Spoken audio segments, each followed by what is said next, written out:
This week's Latina Spotlight shines on actress and director Sadie Lopez. First I went to LA County High School for the Arts. Then I transferred to Hollywood Performing Arts, where I started doing more theater. After I finished high school, I did commercials for about a year.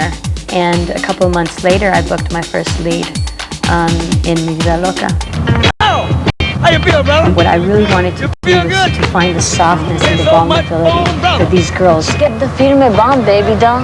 Like it? I purposely really tried to find certain places in the film where I can bring that to the character. You lied, Father. You lied. Now I have to kill my friend. Sadie's versatility as an actress can be seen in Gabriela, a love story in which she co-stars opposite Jaime Gomez.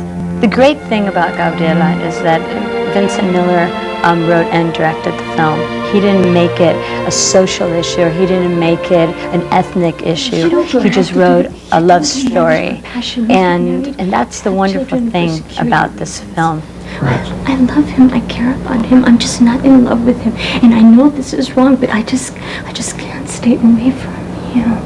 Having co-starred with some of Hollywood's biggest Latin talent, Sadie makes a crossover as first-time director in the feature film American Born. She tells us what it's like to join the exclusive ranks of Latina directors. It's kind of scary, it's kind of scary because you do have to, it's your chance to open the door for other women, and other Latino women. So it's a huge responsibility. But I feel that as long as you enjoy it and you love what you're doing, something happens. Something always happens, and it turns out to be something positive. This group's distinct sound has been known to have strange effects on people. Eddie Rubin explores the musical revolution known as Yeska next.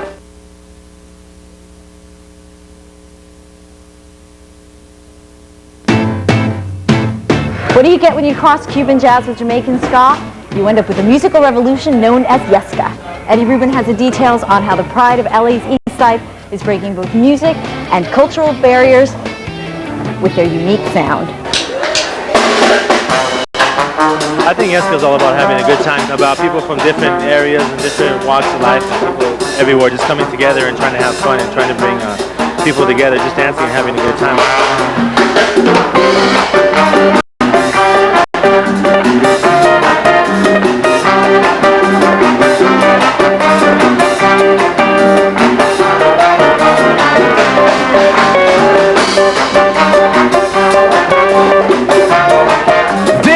Is Yeska.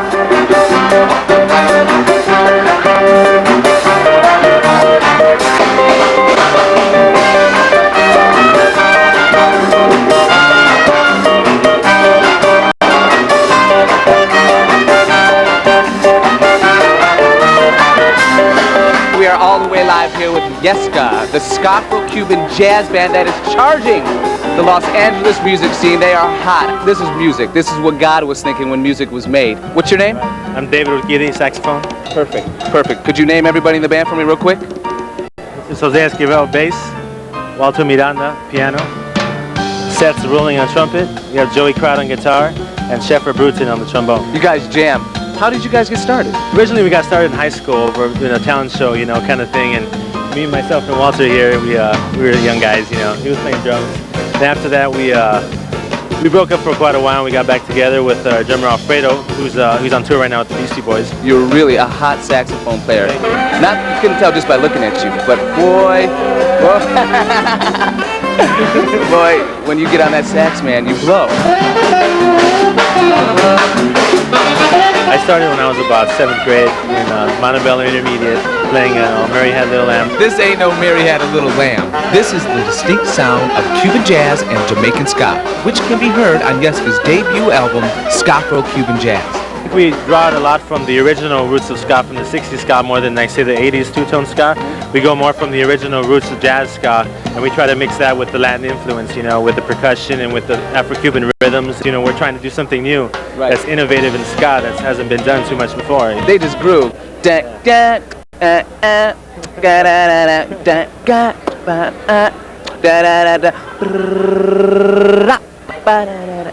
Yeah, I totally dig the music. I think it's good that we're instrumental because in that sense we can go over language barriers. You know, people who speak Spanish, people who speak English, Chinese, anything, they can listen to Yeska and appreciate it because it's instrumental and it's all music, you know, so it crosses all those barriers. Which is saying that there is no language when it comes to music. I don't think there is. I don't think there is. Good musician in Japan is a good musician in LA. It doesn't matter where you are or where you come from. Where does the A-list go when they need a fresh look? Karina's in Hollywood, dishing out the details. Whenever a Hollywood diva needs to make a splash, they snap, slip, or clip on the one-of-a-kind jewelry creations of Karina Tarantino and Alfonso Campos Porta. Hi! Hey! How are you? Good to see you. Hi, nice to see you too. Welcome to Tarantino Studio. Thank you. Let's take a look around. All right. Let's do it.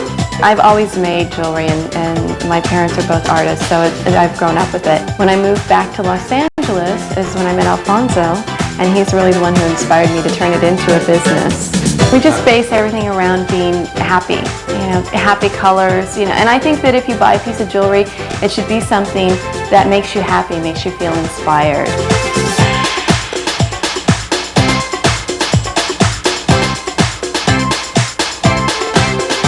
So I'd like to show you some of what we do. These are pieces from our recent collections and some from our upcoming collections as well. So is that a ring? Yeah. Flower pot? These are our resin flower pot rings. So cute. Yes, they're really unique and they each come packaged in their own colorful flower pot. We're really into packaging. Yes. Yeah, we actually make the flower pot ourselves, a little pillow and everything. At night, after our jobs, we would be sitting at our whole dining room turned into like a little factory, and we'd sit there. But at first it was just the two of us. It was just the two of us. Like we were actually making the pieces ourselves, just the two of us designing. When she would design, she would ask me to put name tags on this, like that. But then little by little we needed help, so we got someone else. Next thing you know, there were 8 people in that apartment. And it went from just the dining room to the living room to the hallway was the shipping room. So everyone from Madonna to the cast of Friends to Cameron Diaz, I mean, everybody is wearing your stuff. You really kind of found your niche in the celebrities. Well, we have Ashley Judd that wears our pieces all the time, Minnie Driver, Drew Barrymore, Claire Danes, Salma Hayek wears them all the time. She's so cute. Maria Conchita Alonso wears our pieces a lot. That's right. And Sarah McLachlan has been wearing them on her Lilith Fair tour. Just recently, Minnie Driver for the MTV Movie Awards had a dress, and her stylist, Jessica Pastor, who we work with quite a bit, came by and asked me if I could, in a moment's notice, put together some bracelets, just like the ones I have on here, and a ring to match. And so I went over and saw the dress where Minnie was, and looked at the colors, and then we came back and we sat down. We got all the beads together within an hour and a half. We had a ring and we had just a bunch of bracelets for her, and she wore them that night. Yeah. So I love your insect theme. What inspired that? Well, for one thing, I love bugs. I love insects. I think they're just amazing creatures. And in nature, the colors that that insects naturally have are so incredible. Butterflies, I mean, they became very huge in fashion this year. But just even going beyond that, they're just such a symbol of metamorphosis and change, and I love that. And you don't have to have a celebrity's bank account to be able to afford Tarina's great creations. Amazingly, they can be found at most high-end department stores ranging in price from $15 to $125. This guy will do anything to get his movie seen. And I said, I'd love for you to watch my film. I think you could play here. He said, you're crazy. This is no, we don't do it this way. You'll meet him next on Generation L. Did you see that?